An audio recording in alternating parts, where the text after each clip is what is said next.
Hello friends, welcome back to the lectures in diabetes. Today I'll be discussing about pathogenic factors and emerging trends in type 1 diabetes mellitus. Myself, Dr. Santosh Abraham, I'm working as a specialist registrar in endocrinology and diabetes at Scarborough General Hospital. Today we shall discuss about histopathology, mechanisms of beta cell death in type 1 diabetes, the genetics. In genetics we shall discuss about overview of prevalence, twin studies, genetic factors and autoantibodies, MHC and loci for T1DM, HLA, its inheritance, risks and protection, and other loci, heterogeneity and age, monogenic forms of diabetes, autoimmune polyendocrinopathy and type 1, X-linked polyendocrinopathy, genetic risk score and its uses. And in the environmental factors we shall discuss about their role, models of proposed in environmental factor etiopathogenesis, infections, have vaccines got any role, and importance of diet, or have diet got any influence on the development of type 1 DM. And then we shall go on to natural history of type 1 diabetes mellitus. We shall discuss about a few new concepts like inequalities in beta cell mass, exocrine abnormalities in pancreas, metabolic progression, before hyperglycemia, C-peptide loss, and the transient hyperglycemia stage, emerging biomarkers, especially beta cell death assay, index 60, changes in microbiomes, and finally a brief staging of type 1 diabetes mellitus, even though that's not very concrete. And then we shall discuss about immunotherapy in type 1 diabetes, about cyclosorine trials, immune depletion, anti-CD3, immunological studies in mice, and PrePOINT. It's a recent pilot study in Germany. And about pancreas transplantation and stem cell therapy, and finally a note about disorders associated with insulin or insulin receptor issues. When we talk about histopathology, we could talk about the microscopy as well as the gross pathology. So when you talk about the gross pathology of pancreas, it has got an overall decreased weight, and the dorsal region is atrophied. There is also exocrine atrophy, and there could be hypertrophy. It could be due to the hydrophic change, and there are pseudoatropic islets in type 1A, and there is the beta cells are lost in lobules.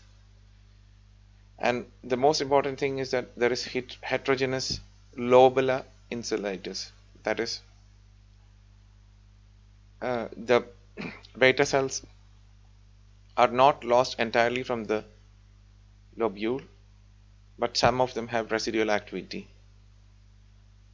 And when you take about insulitis, there is islet cells, there is insulitis, which is a hallmark, which is a mixed mononuclear infiltrate, and could be within the islet or near the islet. There is loss of beta cells, that's another hallmark, and it's proportionate with the proportionally increases with the duration of the disease. There is hyperexpression of class 1 MHC, probably due to linkage disequilibrium. There is beta cell necrosis, probably due to apoptosis. There is diminished insulin secretion, and beta cell expression of interferon alpha. So mechanisms of beta cell death, there are mainly 4 mechanisms. One is the necrotic cell death, second is ischemia, third is ROS, reactive oxygen species, and finally beta cells, the necrosis of beta cells, they will stimulate, they will form other peptides or they will modify the antigens and further stimulate the immune response, and it will perpetuate the necrosis of other beta cells. So necrotic cell death is mediated by cytotoxic T cells. So they are recruited in response to self-antigens. They mostly consist of CD8 plus T cells and macrophages. So it's a mononuclear mix. And these T cells will cause necrosis because they release cytolytic granules containing granzymes and perforins, and they act on the cell membrane. Ischemia occurs due to decreased vascularity. So it could be due to the hyperexpression of extracellular matrix materials like hyaluronan binding proteins. ROS are also produce injury to mitochondria and also damage to cell membrane through these mechanisms such as oxidation of the DNA, lipid peroxidation, and protein damage. And finally, necrosis of the beta cells will release other factors, and there will be modified antigenic peptides or modified antigens which will further stimulate the immune response and will cause a vicious cycle of the beta cell death. Apoptosis has been implicated, and it's mainly related to the Janus kinases JAK1, JAK2, and also to the non-receptor tyrosine protein kinase TYK2 pathways. What is the role of genetics in type 1 diabetes mellitus? So we shall examine here. Let's start with the overview of the disease prevalence. The risk of childhood diabetes in the US is approximately 1 in 300. Although the risk of diabetes is much greater for relatives of patients with type 1 DM, that most persons in whom type 1 diabetes develops do not have a first degree relative. And incidence of sporadic cases also increases because 40% of the persons in general population carrying high risk alleles for T1DM, they carry these alleles. And also due to the linkage disequilibrium, the incidence of sporadic cases may increase. And in Finland, Sardinia, you have the highest incidence of T1DM, and in the recent times it's doubling in many Western countries including the US, and it's been fluctuating over the past several decades. I'm sorry for this blurry slide, but these are the main clinical trials in the type 1 diabetes. So you have the baby diab, the DIP, DAISY, TEDDY, which is a very important project, the DAISY and TEDDY, and also the SURGE. So the baby diab, it showed that 4% developed anti-islet antibodies by age 2 years, and insulin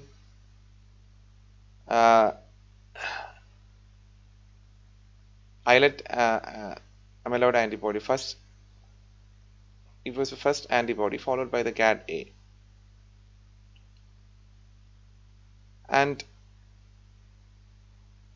DAISY showed there's a 10-year risk progression of type 1 diabetes. If you have one islet antibody, there is 15%, but when there are two, you have 74%, and it increases with the numbers. And also anti-islet antibody seroconversion after 8 years of age was more common in African Americans and Hispanics. So age of this anti-islet antibody seroconversion was a major determinant of the age of type 1 diabetes progression. So most of these studies show that the younger the age you develop antibodies, the greater is the risk of developing type 1 diabetes and the severity of type 1 diabetes itself.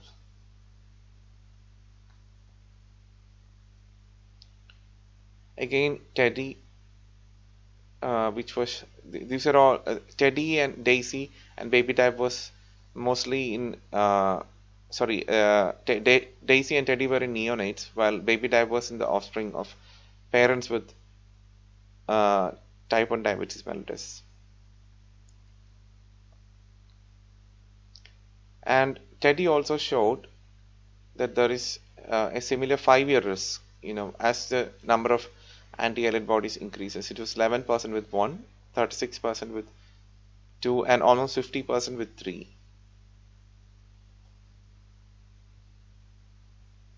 And it showed that both the IAA and GAD-A progress equally to type 1 diabetes. But IAA occurred at first at a young age. So IAA usually precedes GAD-A development. That was showed in the baby type trial also. And then you have the Surge trial. That was basically a study in the Hispanics. I mean, it is related to Hispanics. So this showed that type 1 diabetes incidence increased in non-Hispanic white youth, and the incidence was more in Hispanic youth. That was the main result of the study, and it was also associated with overweight or obesity, 30 to 50%. And there was also 26% of this anti-islet antibody had insulin resistance. So partly the Surge study could show features of type 2 diabetes mellitus overlapping in Hispanics mainly with type 1 diabetes. So Hispanics having type 1 diabetes mellitus showing partly features of type 2 diabetes mellitus. So it was like it could point to a mixed etiology in this group, obesity and insulin resistance coming there. So it was also a key study. And the NPOD found out that the mouse models and the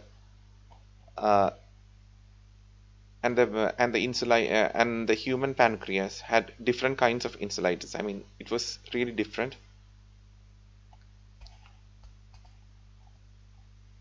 And also it showed that the pancreas weight was decreased in type 1 diabetes mellitus.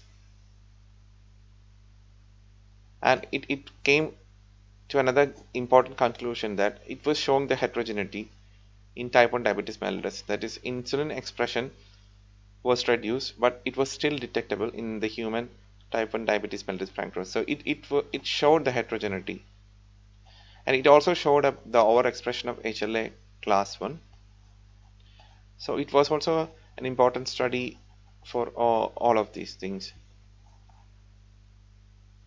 For the HLA class expression, for the heterogeneity, and also for the differences in the humans and the NOD mouse model. Twin studies have made great contributions, and it has helped to reshape the understanding about this disease. So the importance of twin studies is that monozygotic twins, they share all germline inherited polymorphisms or mutations. But dizygotic twins are related, are similar to the first degree relatives, and they have only half of their genes in common, while these have all the genes in common, the monozygotic twins. But you can see that the overall concurrence rates of monozygotic twins for type 1 diabetes mellitus vary across studies. So it shows that type 1 diabetes mellitus is heterogeneous, and groups of monozygotic twins have different genetic causes for their diabetes. So it cannot be only attributed to the MHC, but there could be other causes and other loci as well. And the heterogeneity could be partly due to the the heterogeneity in inheritance, even the differences in concordance rates even could be partly explained by the linkage disequilibrium.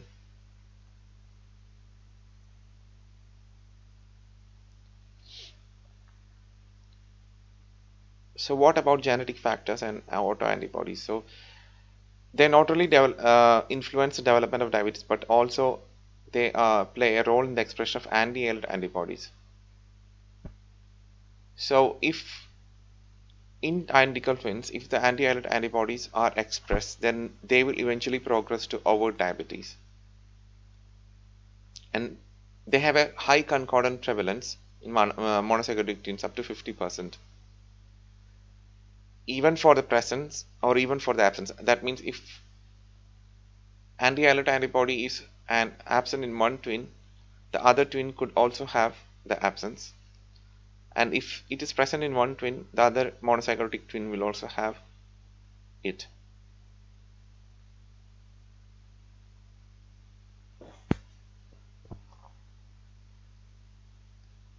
So the most important loci is MHC. So it's located. The gene is located in 6p21,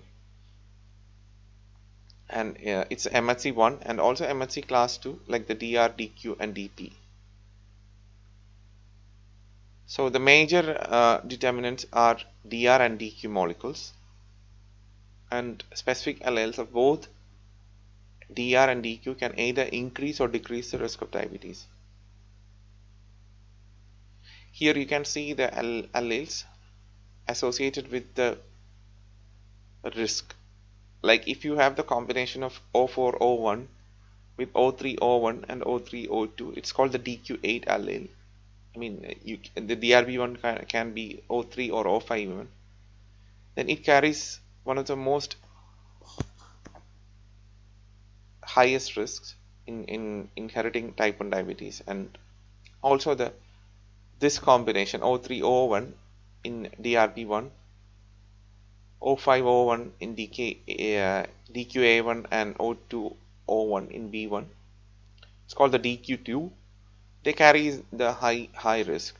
But whereas DQ6, here you can see this combination, that is 15O1, O1O2 and O6O2 respectively, has got strong protection, and all these also have got strong protection.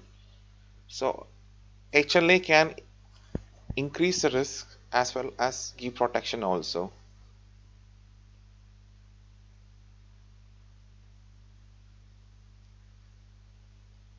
So HLA is inherited as it is coded by two haplotypes. It's represented by two haplotypes. So it is inherited from each parent, and then it will constitute the genotype, and it will ultimately determine the risk for T1DM or the protection for T1DM. And the DQ molecules are highly polymorphic. So when they are polymorphic, it makes them really different and diverse. And the alleles of one haplotype can combine with the genes encoded by the other haplotype.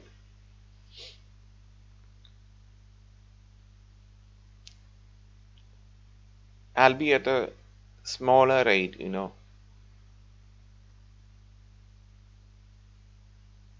So I've shown you before, this HLA DQ6 provides dominant protection from type 1 diabetes mellitus. Another one is DRB1 1401. It also is protective, and interestingly, this one, the HLA DRB1 1501 DQA1 O102 DQB1 O602, is present in 20% of the general population, and it is very protective, but it is only found in less than 3% of the patients with type 1 diabetes mellitus. So the inheritance of protective HLA will prevent the development of type 1 diabetes mellitus, or will not allow the type 1 diabetes to be manifested. But if you have the risky haplotype or the risky HLA genotypes, you could have an increased risk. There's a strong chance that the individual will have the type 1 diabetes. Other interesting loci are VNTRs, that is variations in the number of nucleotide repeats in the insulin gene itself. So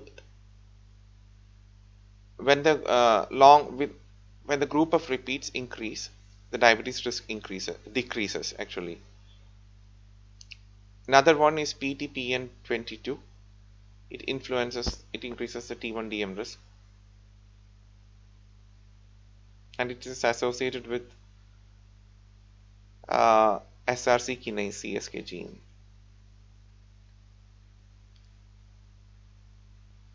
So I've already told about the genetic heterogeneity, and there's also an immunologic heterogeneity, and it's related to the age of onset. So type 1 diabetes mellitus can occur at any age, but there is an overall correlation between age at which diabetes develops and the age of development of diabetes in the other sibling, especially in twins. So if a child develops type 1 diabetes at an early age, he or she will show this. There's a good chance that they could be heterozygotes for these alleles.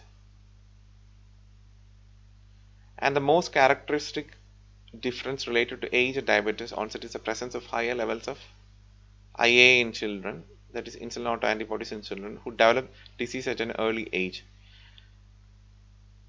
which means children who have higher levels will develop of insulin autoantibodies will develop the disease at a very early age. So these high levels and frequent positivity of IA in type 1 diabetes mellitus makes them the best single marker of diabetes evolution in young children. That is, if you find these antibodies with a high titer, that means that child will develop type 1 diabetes at a very early age.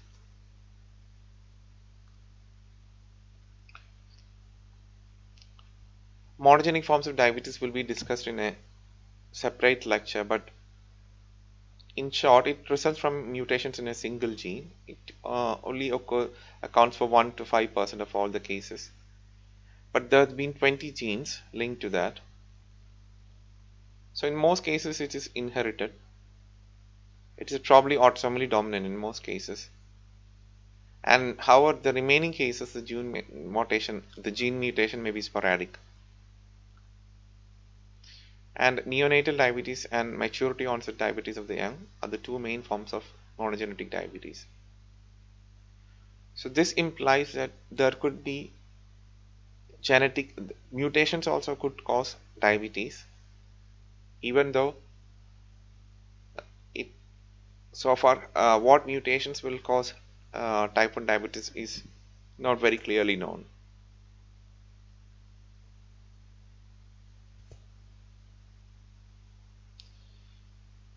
So what is the problem with monogenic diabetes? It could be misdiagnosed as generalized type 2 diabetes mellitus.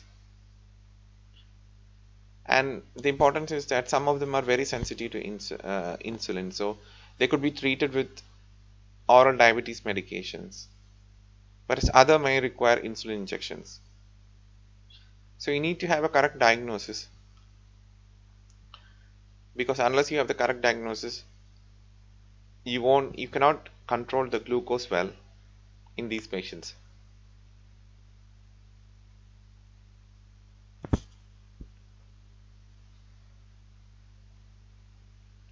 Another important interesting association with type 1 diabetes mellitus is autoimmune polyendocrine syndrome. It's a very rare disease, and it is increased in Finland and Sardinia and among Iranian Jews. So it consists of mucocutaneous candidiasis, Addison's, hypoparathyroidism, and hepatitis. And these are due to autosomal recessive. It has a autosomal recessive inheritance pattern, and it is almost due to the mutations in the AIR gene on chromosome 21. So this gene is important in the expression of peripheral antigens in thymus, especially insulin, the expression of insulin in thymus.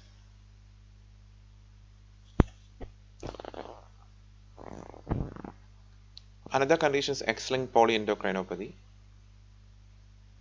with immune dysfunction and diarrhea, often called the scurvy gene. So it shows a great deal of autoimmunity in neonates, and most children do not survive. It shows that there are a lot of lymphocytes which invade multiple organs, and especially in the pancreas it will cause insulitis and beta cell destruction, similar to the type 1 diabetes. There could be also intestinal inflammation with flattening of villi and severe malabsorption, and it's X-linked recessive, affecting only boys. And cause of this syndrome are mostly attributed to the FOXP3 mutations.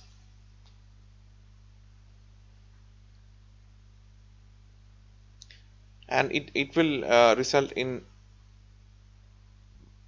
the decreased expression of these regulatory T cells, especially CD4, 25 and 127. And this will, when the regulatory T cells are not produced in adequate amounts, it will result in a great deal of autoimmunity. This also is an important disorder to be identified early, because bone marrow transplantation can restore these functional T regulatory cells.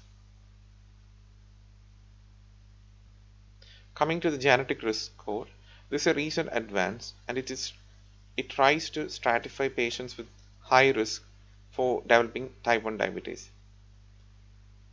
So it implies cumulative genetic,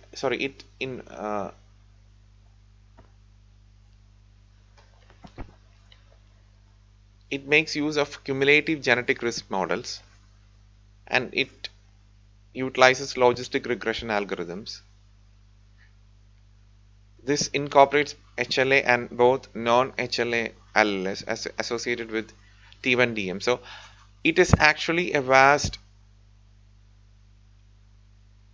it's a vast thing, because it incorporates all these alleles associated with T1DM, and then it processes the data with the logistic regression. So, but with the help of computers, we can make it easier. And HLA, if there are more HLA loci, it increases the risk. And non-HLA loci has been included in this model to improve the accuracy. The GRS is mainly used in research, but the importance is that it enables a prediction of disease progression and differentiation from type 2 and other monogenic forms of diabetes, and also determination of the onset prevalence in people older than 30 years. So it enables prediction of progression, differentiation of type 1 from type 2 on a fine level, and also from the monogenic forms of diabetes, and also determination of the onset prevalence in older patients. You might have heard about the role of environmental factors. Let's see whether they are true or myths. So they have been long considered to influence they've long been considered to influence the pathogenesis of type 1 diabetes. There are regional differences in disease rates based on geography, seasonality, different trends, and even varies among twins.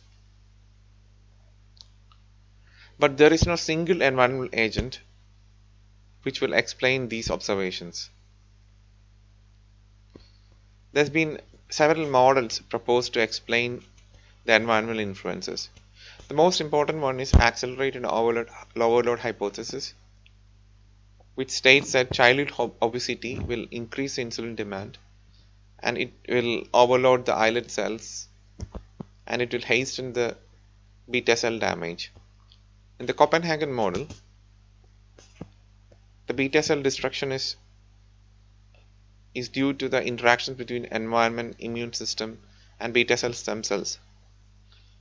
In the hygiene hypothesis, it states that autoimmunity increases because there is decrease in infections, and due to decreased infections, there is decreased stimulation of the immune system. So which means that if you're more hygiene, your immunity is decreased. If you're more hygienic, or if you're more if you're less exposed to infections, your immunity is weak, and it could result in increased autoimmune disorders. But these are all hypotheses, and these are not proven ones. These are all assumed to be possible causes, and based on these we cannot come to judgments, or we cannot come to conclusions. Others are fertile field hypothesis, all friends hypothesis, and threshold hypothesis. All friends hypothesis is interesting that dietary exposure could be a possible regulator of the immune system and self-tolerance by altering gut microbiota and intestinal permeability. It has been implicated in several other neurological disorders as well. But I don't think it holds true actually. But infections like congenital rubella infection, it really increases the development of type 1 diabetes mellitus. So there could be molecular mimicry due to alteration in T cell function because of the injury to pancreas in congenital rubella infection. Others are enteroviruses and rotaviruses implicated, but they have been found they have no role. Actually, it's been not proven actually whether they have these infections really cause type 1 diabetes mellitus or no. Most of these infections are incidental. Even the rotavirus is associated with increased anti-islet autoantibodies. Vaccines, there is no evidence that childhood vaccinations influence the development of type 1 diabetes mellitus. There's been a lot of controversy about in diet. So it was considered that early introduction of cow's milk will increase the incidence of type 1 diabetes mellitus, or will increase the risk for developing type 1 diabetes mellitus. But most of the studies did not find any association, or even the association was very weak to suggest that it was significant. But a pilot study in Finland showed that weaning to insulin-free cow's milk formula might reduce the development of anti-islet cell antibodies. But TIDM found no association with infant formula and the risk of developing anti-islet antibodies.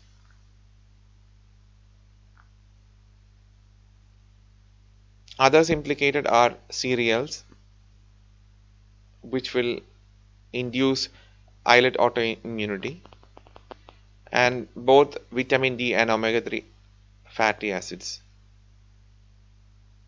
But interestingly, dietary interventions with these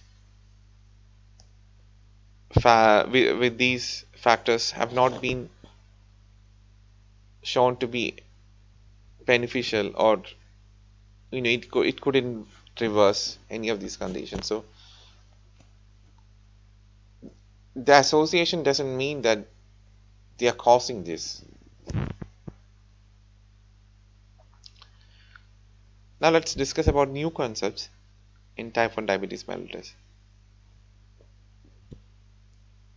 The first important concept is that the beta cell mass is not equal in all individuals with type 1 diabetes.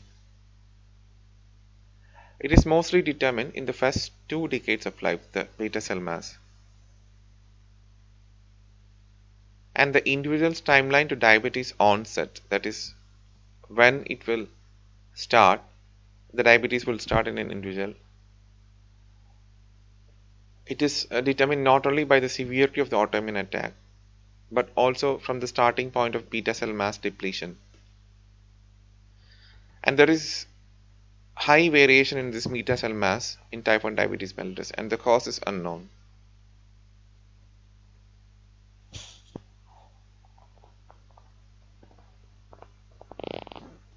As I've already told you before, in type 1 diabetes mellitus, the pancreas weight is decreased.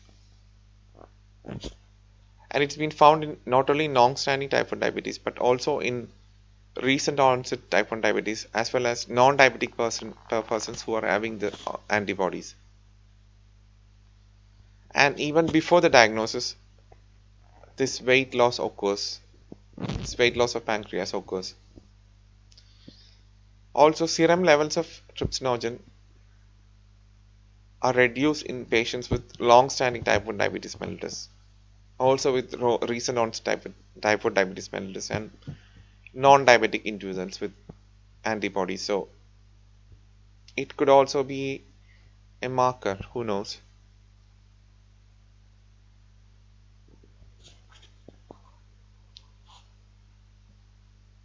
Metabolic progression shows that there is no first phase insulin secretion after IV glucose administration in people who are going to develop the type 1 diabetes mellitus.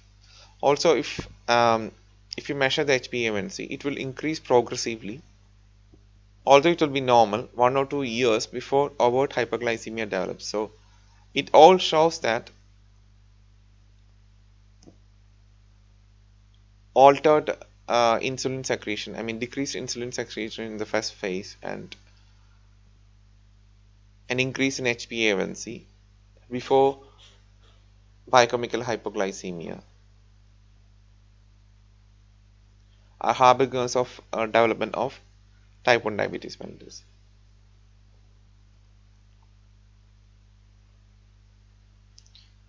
What about C-Peptide? After diabetes is diagnosed, levels of C-Peptide is used to assess the beta cell reserve, because C-Peptide is released from the beta cell in equimolar concentrations with insulin.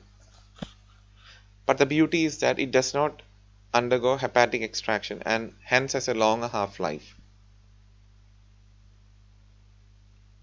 So C-Peptide measurement is the best measure for assessing the impact of new therapies.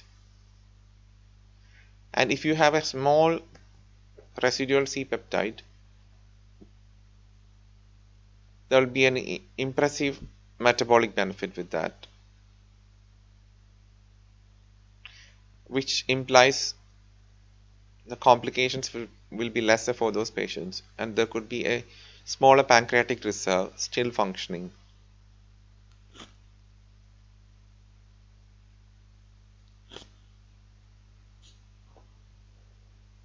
So if you have normal first phase insulin, and if the antibodies are absent during an IV glucose tolerance, but your glucose is high, it indicates transient hyperglycemia and not type 1 diabetes mellitus. We don't know whether this transient hyperglycemia increases the risk for type 2 diabetes mellitus. These children could be in the honeymoon phase, those having the transient hyperglycemia, or they may be truly having a transient episode.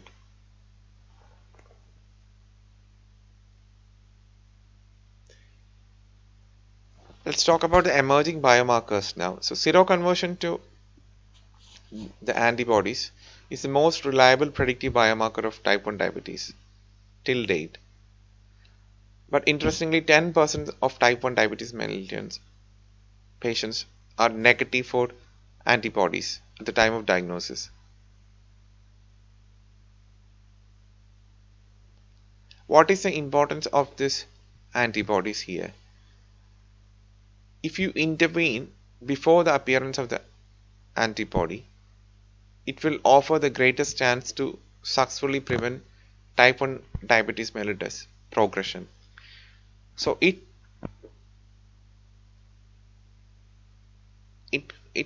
makes us think that we should find some other biomarkers apart from these antibodies, because once the antibodies develop, the disease will progress fast and there'll be more complications.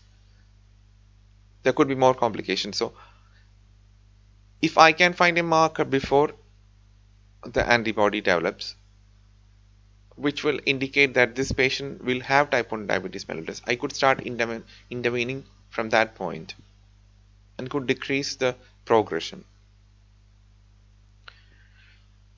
So the markers used are beta cell death assay, proinsulin to C-peptide ratio, and index 60, which is a very new marker. So beta cell deaths, basically they measure cell-free unmethylated insulin DNA from blood or serum, and they detect a decline in beta cell and a decline in beta cell death actually, and it is consistent with the preserved beta cell function.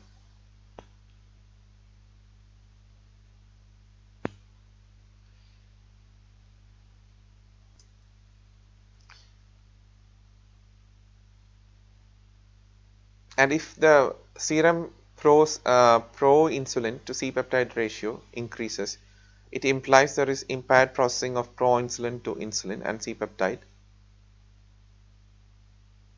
and it suggests there is stress due to metabolic, oxidative or immunological issues.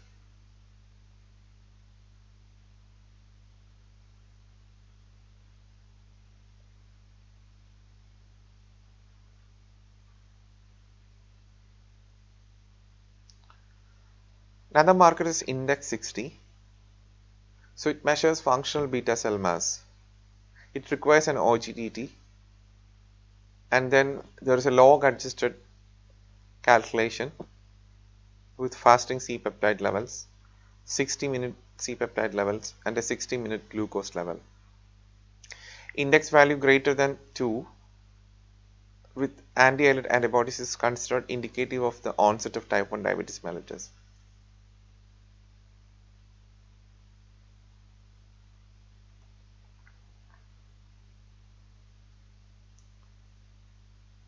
Another proposed biomarker is alterations to the microbiome, and a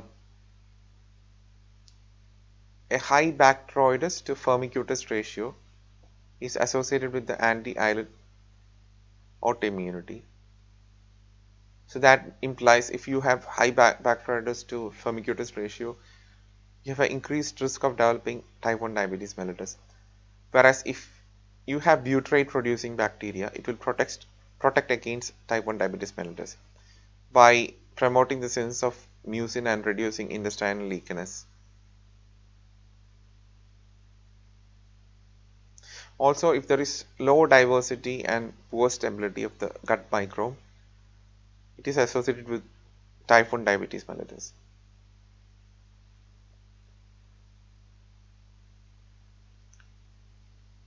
So the staging is actually poorly defined, but stage 1 consists of presence of 2 or more types of antibodies with normoglycemia. So the glucose tolerance will be normal on the OGTT. Stage 2 will show dysglycemia plus 2 or more autoantibodies, and stage 3 occurs when you have the ADA diagnostic criteria for diabetes.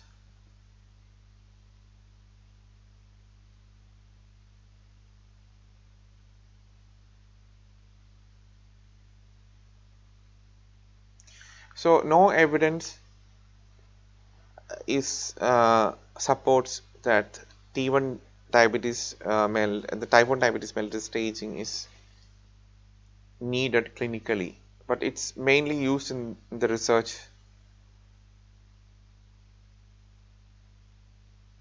But if you closely monitor the high risk patients, it could decrease the rate of DKA incidence. So this picture shows the 3 stages. Stage 3 symptomatic, while stage 1 and 2 is asymptomatic, and stage 2 has dysglycemia, but it is not symptomatic. Since type 1 diabetes mellitus is an autoimmune disease, what is the scope of immunotherapy in type 1 diabetes mellitus? Are we trying to reverse type 1 diabetes mellitus? As of now, there is no proven safe and effective immunotherapy for use that will prevent type 1 diabetes mellitus or reverse the disease. But there are promising candidates such as oral insulin, GAD vaccine, or intervention with anti-CD3, ATG, or ATG plus GCSF. Cyclosporine trials are of historical importance. The first trials to be done was with cyclosporine. So it preserved the C-Peptide and it improved the metabolic function when it was given in type 1 diabetes mellitus, especially of recent onset. But when it was stopped, it did not maintain this non-diabetic state. And when the drug was stopped, the C-peptide reserve was also lost. And also after the onset of diabetes, when this therapy was not working, so it was abandoned. How about immune depleting agents? A lot of agents have been used, like ATG, mycophenolate, in combination with monoclonal antibodies. They are thought to act, at least in part, by immune depletion, but they have shown mixed results. Some have shown benefits, while others have shown a very few benefits. And even if when they were efficacious, the effect was not durable. So it's still under research, the immune depletion. Another important therapy is anti-CD3. So a single course of anti-CD3 therapy decreases the loss of C-peptide secretion in a 1 to 2 year period in new onset type 1 diabetes. But in phase 3, it did not succeed, and hence the commercialization of these agents was not allowed. And also EBV reactivation and issues about the protocols have further limited their development, but in the future it could have a role.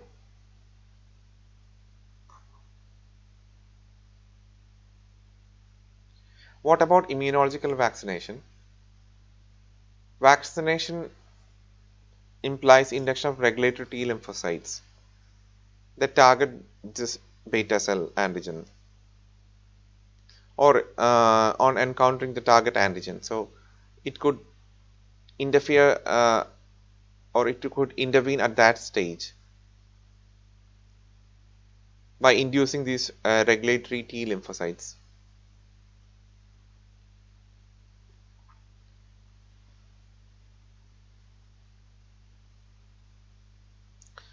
So mice have been given oral or subcutaneous injection, and as vaccines, and they have prevented diabetes in these mice. Even the full insulin molecule is not necessary. Even the B chain is okay.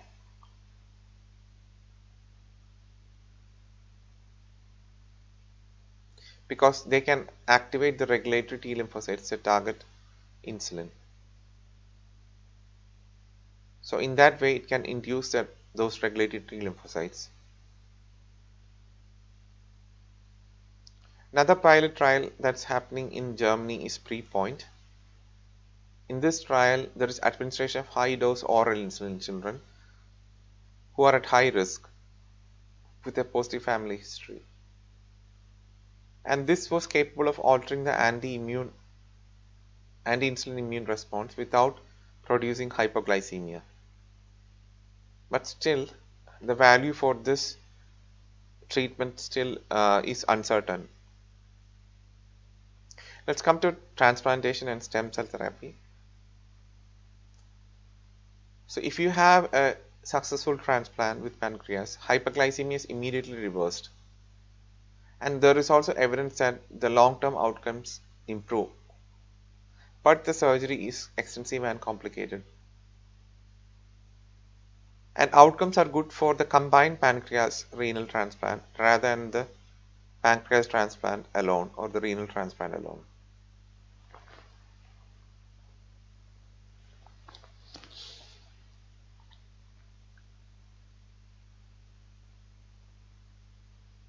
So in type 1 diabetes mellitus who have a pancreatic transplant,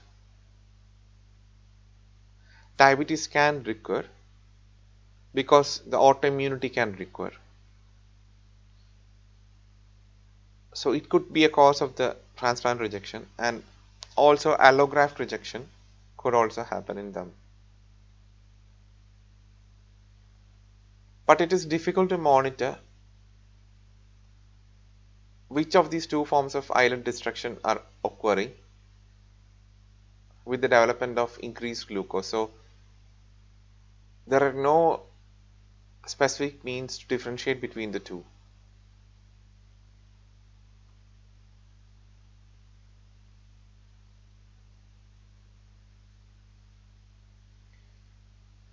Now research is focusing on developing sustainable source of surrogate insulin producing cells. So this could be xenogenic islets or pluripotent stem cells which have undergone induction, or fetal stem cells. And this has shown remarkable progress over a relatively short span of time. So it is based on the idea of generating beta cell equivalents from human stem cell populations, basically, but it could be from pluripotent stem cells or embryonic stem cells as well. Finally, let's discuss about disorders associated with immunity to insulin or insulin receptor. So Hirata syndrome is rare and it is associated with hypoglycemia. There are extremely high concentrations of autoantibodies reacting with insulin in the absence of insulin therapy.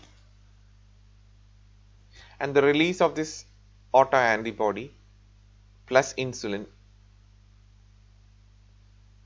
produces the hypoglycemia.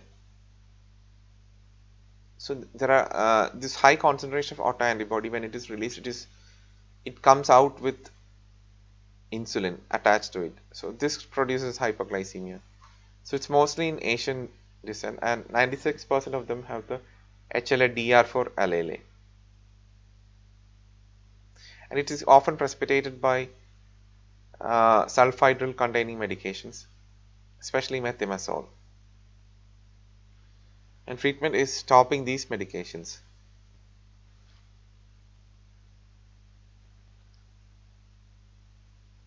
And mild allergy is not uncommon when insulin is administered. All patients with recombinant insulin produces anti-insulin antibodies, but the levels are different and the levels are low, and they don't appear to interfere with the insulin therapy for most of the people. That's the importance of insulin allergy when type 1 diabetes patients are treated with insulin. Other interesting findings are insulin antibodies correlate with macrosomia in gestational diabetes. In women with uh, having diabetes. So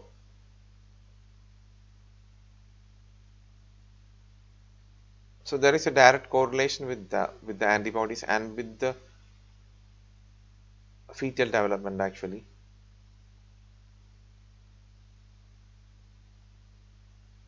And when recombinant DNA has been introduced, the immune responses to insulin such as immediate hypersensitivity, delayed hypersensitivity, lipoatrophy, lipohypertrophy have been decreased.